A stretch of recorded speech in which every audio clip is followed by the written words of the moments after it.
E lemos a respeito de um outro jovem chamado Moisés. Em geral, pensamos em Moisés como um homem velho, de barba. Mas foi na juventude que ele tomou a decisão que o levou à grandeza.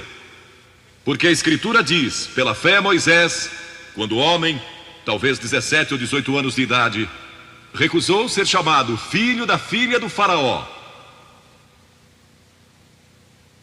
Recusou.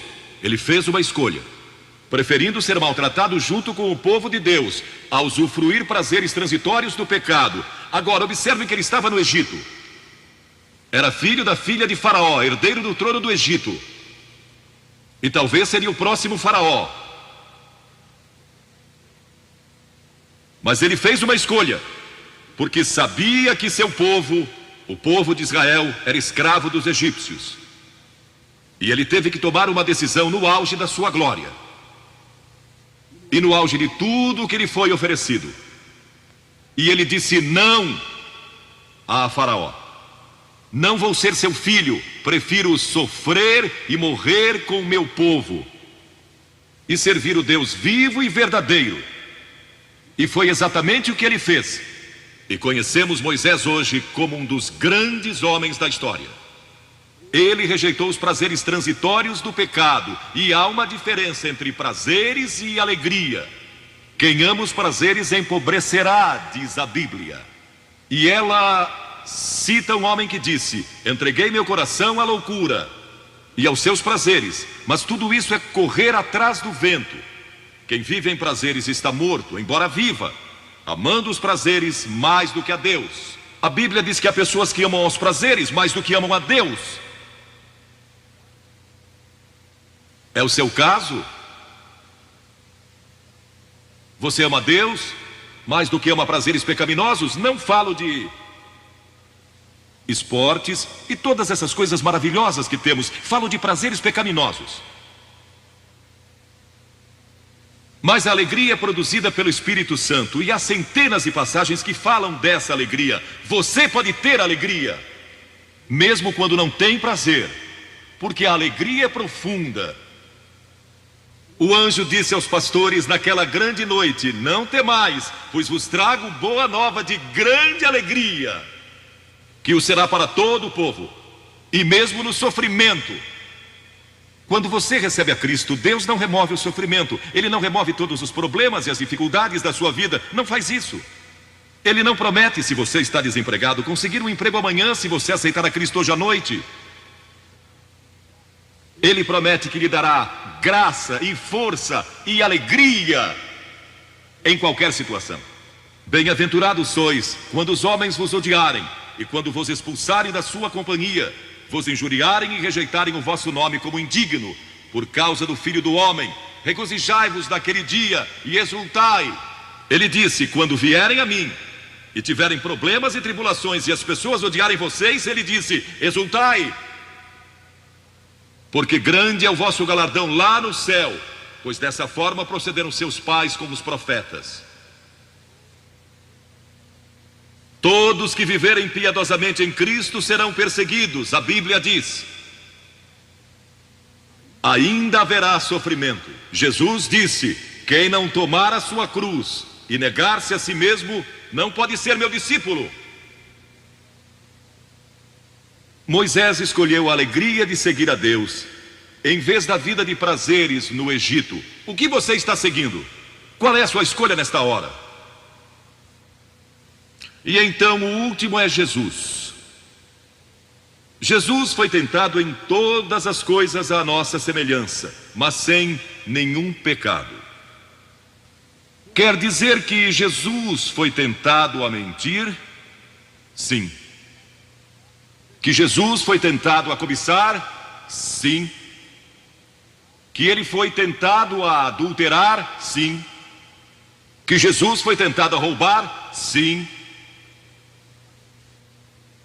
Ele foi tentado em todas as coisas, como nós, mas sem pecado.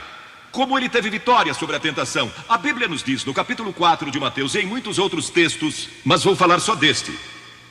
O diabo veio a ele quando ele estava faminto e sedento e disse: se és o Filho de Deus, manda que estas pedras se tornem em pães. Observem que ele tentou colocar dúvidas na mente de Jesus quanto à sua identidade. Agora, Jesus era o Filho de Deus, nascido de uma virgem, Filho de Deus, que foi ressuscitado dos mortos pelo poder de Deus e está vivo hoje. Mas o diabo pôs dúvidas em sua mente. Ele estava fraco e cansado e faminto, um ser humano. Ele não enfrentou o diabo como filho de Deus, enfrentou-o como homem. E ele sempre respondeu citando as Escrituras. É por isso que você deve decorar as Escrituras. Nem só de pão viverá o homem, mas de toda palavra que procede da boca de Deus. Jesus disse que há uma coisa que é mais importante que a comida, e sexo, e coisas materiais. É sua vida espiritual. E então ele disse: se tu és o Filho de Deus, atira-te abaixo, porque está escrito: aos seus anjos ordenará a teu respeito que te guardem, para não tropeçares. E Jesus de novo respondeu: está escrito, não tentarás o Senhor teu Deus. E então o diabo levou a um alto monte e lhe mostrou todo o futuro do mundo, todos os reinos que ainda estavam por vir. E lhe disse: se dobrares o teu joelho e me adorares, eu te darei todos os reinos do mundo e sua glória. Jesus não argumentou se ele podia fazer isso. O diabo pode dar-lhe qualquer coisa. Alguns de vocês estão vendendo as suas almas por nada, coisas sem valor. A Jesus ele ofereceu o mundo todo, mas ele sabia que a cruz estava esperando por ele, e o único meio de salvação para o mundo era a cruz. Se tivesse obedecido o diabo, nós nunca teríamos tido a oportunidade de sermos salvos e perdoados. Jesus teria tomado um atalho e nós estaríamos perdidos. Mas Jesus disse: está escrito, ou melhor, começou dizendo: retira-te, Satanás, porque está escrito, ao Senhor teu Deus adorarás e só a ele darás culto. E assim o diabo deixou, e anjos vieram e o serviram. Observe como Jesus enfrentou o diabo ao ser tentado. Primeiro, ele citou as Escrituras. Segundo, ele estava cheio do Espírito Santo. E terceiro, estava na vontade de Deus. Você está disposto a dizer não às tentações do diabo? Está? Pense nisso. E está disposto a dizer sim às declarações de Cristo, de que Ele é Filho de Deus, e quer que Ele entre em seu coração e perdoe seus pecados, salvando? Eu sei, muitos de vocês foram batizados e confirmados. A maioria de vocês talvez sejam membros de uma igreja, ou se identificam com uma igreja, ou talvez vão à igreja 2 ou 3 vezes ao ano. Não sei se fazem isso ou não, mas sei que muitos o fazem. Mas não podem declarar aqui hoje: eu sei que meus pecados foram perdoados, eu sei que vou para o céu. Deus está disposto a perdoar todo o seu passado hoje por causa da cruz. Deus está disposto a dizer: eu perdoo você, porque Ele ama você. E Deus se interessa por você como se você fosse a única pessoa em todo o mundo. E você pode recebê-lo nesta noite. Você diz: o que preciso fazer? Primeiro, deve estar pronto a se arrepender dos seus pecados. O primeiro sermão de Jesus foi sobre arrependimento. E a palavra arrependimento significa mudança, mudar suas ideias, mudar seu estilo de vida. Deixar que Cristo entre e o ajude a mudar. Está pronto a fazer isso? Não pode mudar por si mesmo, mas Ele o ajudará a mudar. Não que você será perfeito. Significa que vai dar à sua vida uma nova direção, e Ele estará com você para ajudá-lo. À medida que você anda dia a dia com Cristo, você vai falhar e vai errar, não vai ser perfeito, mas Cristo estará com você. Se estiver pronto a se arrepender, diga a Deus: nesta hora eu pequei e me arrependo, e estou pronto a mudar. E então a segunda coisa é que você o recebe pela fé. Cliff disse há pouco que você não pode racionalizar a salvação. Há certas coisas que podemos compreender, mas muitas delas a princípio você não pode entender. Tem que vir como uma criança, dizendo: não posso entender tudo, mas eu te recebo em meu coração hoje pela fé. Pela fé que somos salvos, pela fé e não por obras, para que ninguém se glorie. Pela graça que somos salvos. E então a terceira coisa, você está pronto a sair daqui hoje dizendo: vou segui-lo e servi-lo o melhor que me for possível. Sabem, em nossa reunião em Bristol, algumas semanas atrás, estava ali um jovem de 17 anos, e ele tinha ido à autoescola aquela tarde, e pediu que seu instrutor o deixasse em um dos portões do estádio. E entre aquela multidão ele encontrou sua família, que tinha sido convidada para a cruzada.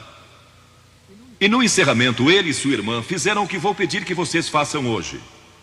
Vieram à frente e ficaram diante da plataforma, indicando que estavam entregando suas vidas a Cristo. Uma semana depois, esse rapaz de 17 anos morreu num acidente num túnel que desmoronou. Talvez vocês até tenham lido nos jornais. Ele disse sim a Cristo, nunca imaginando que em poucos dias ele estaria indo ao céu. E nós o veremos lá outra vez. Você sabe para onde iria se isso acontecesse com você? Certifique-se antes de sair daqui. Vou pedir que saiam dos seus lugares agora, centenas de vocês, talvez milhares até, e venham e fiquem aqui na frente, calmamente e reverentemente, dizendo ao vir: eu me arrependo dos meus pecados, quero receber a Cristo em meu coração, quero saber que fui perdoado e que um dia vou para o céu, quero esta nova vida. Você diz: mas Billy, por que você pede que venhamos publicamente? Por que em público? Porque toda pessoa a quem Jesus chamou no Novo Testamento chamou em público. Ele disse: se não estiver disposto a me confessar diante dos homens, tampouco eu o confessarei diante do meu Pai que está nos céus. Jesus morreu publicamente por você, despido, sangrando, diante de toda aquela multidão. Por você. Certamente você pode vir à frente hoje declarar sua entrega a Cristo. Não somente os jovens, talvez você tenha 70 ou 80 anos. E Deus falou com você hoje. Levante-se e venha. Vamos esperar por você. Você que está assistindo pela televisão, em outras partes da Inglaterra ou do mundo, também pode tomar uma decisão por Cristo agora. Entregue sua vida a Cristo hoje e tome a decisão que estas pessoas estão tomando, estas centenas de pessoas. Vimos mais de 3.000 pessoas todas as noites. Que Deus o ajude a tomar essa decisão.